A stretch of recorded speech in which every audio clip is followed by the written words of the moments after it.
Welcome to the Pearson Garden, and you can see how my garden has grown up since the last time we were here.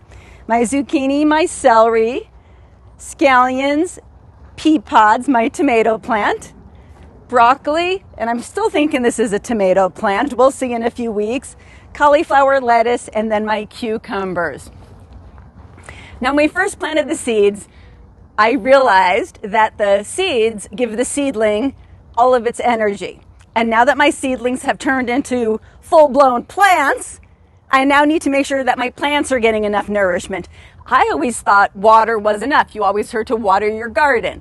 Well, now I'm also learning things like compost and emollients. So today I'm going to feed my soil so the soil can feed the plants. I'm going to show you what I have over here. The people here at the Keep Phoenix Beautiful Garden suggested that I use a fish fertilizer. So I'm going to add 1 cap to each of my watering cans.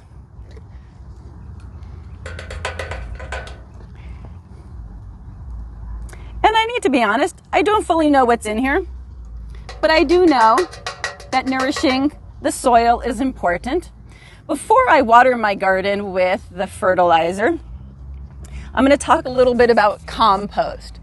So I am starting a compost pile at home, and I do know that I need greens and browns in my compost pile.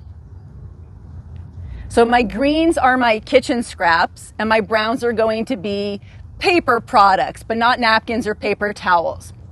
So I'm doing some research on that, and I'll get more information as my compost pile gets going. And those are the ways that you feed your soil so your soil can feed your plants.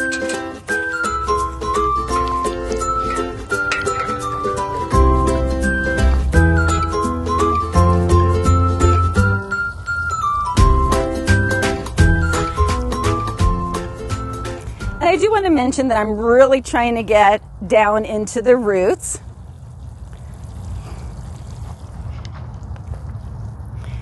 To make sure that the nutrients go down into the soil.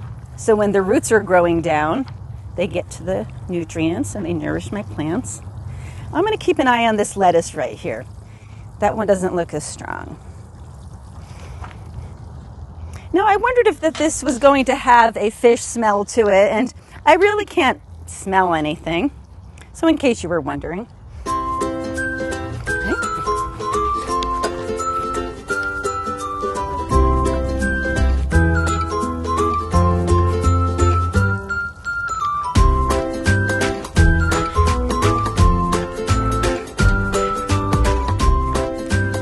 Show you the compost pile here at the community garden. As I was walking by, I noticed that there are some greens and some browns in here. So the corn cob would be considered your green, the eggshells would be considered your greens, and then you'll see someone left some of those little pots that decompose. So that's important. You'll see some wood chips in here and some other brown organics. So that's what I meant by greens and browns.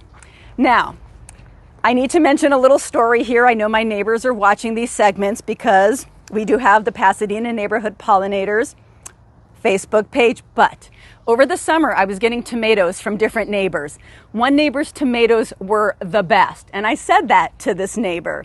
And the neighbor said, "Oh my gosh, that tomato plant just grew from our compost pile." So I'm definitely sold on using compost. And that's my next journey, is making my own compost pile at home so I can grow my own garden at home. Thank you from the Pearson Garden, and grow up.